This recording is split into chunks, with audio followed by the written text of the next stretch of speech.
আল্লাহ যখন এই পৃথিবী সৃষ্টি করলেন, পৃথিবীর মধ্যে ভাইব্রেশন হচ্ছিল, কাপাকাপি। আল্লাহ পৃথিবীর কাপাকাপি বন্ধ করার জন্য পেরেকের মতো পাহাড়গুলোকে পৃথিবীতে ঠুকে দিলেন, কাপাকাপি বন্ধ হয়ে গেল। এই দৃশ্য দেখে ফেরেশতারা বলে, ইয়া রাব, পাহাড়ের এত শক্তি, আপনার সৃষ্টির মধ্যে পাহাড়ের চেয়ে শক্তিশালী কিছু আছে?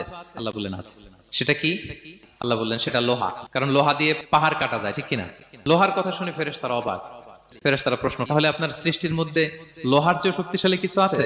আল্লাহ বললেন আছে। কি সেটা? আন্নার, আগুন। কারণ আগুন লোহাকে কি করে? গলিয়ে ফেলে। ফেরেশতারা শুধু অবাকই হচ্ছে। ফেরেশতারা বলে, আগুনের চেয়ে শক্তিশালী কিছু আছে? আল্লাহ বলে আছে, আলমা, পানি।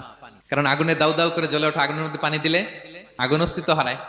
ফেরেশতারা শুধু অবাকই হচ্ছে। তারা বলে, তাহলে পানির চেয়ে শক্তিশালী কিছু আছে? আল্লাহ বলেন আছে, রিহ, বাতাস। কারণ বাতাস পানিকে একদিক থেকে আরেক দিকে নিয়ে যায়। জলের মধ্যে বায়ুর উচ্ছ্বাস লাগলে জলোচ্ছ্বাস তৈরি হয়, ঠিক কিনা? ফেরেশতারা আবার অবাক হয়ে বলে, তাহলে বাতাসের চেয়ে শক্তিশালী কিছু আছে? আল্লাহ বললেন আছে। সেটা কি? বলতেছে বনি আদম। ওই মানুষ শক্তিশালী যে গোপনে দান করে।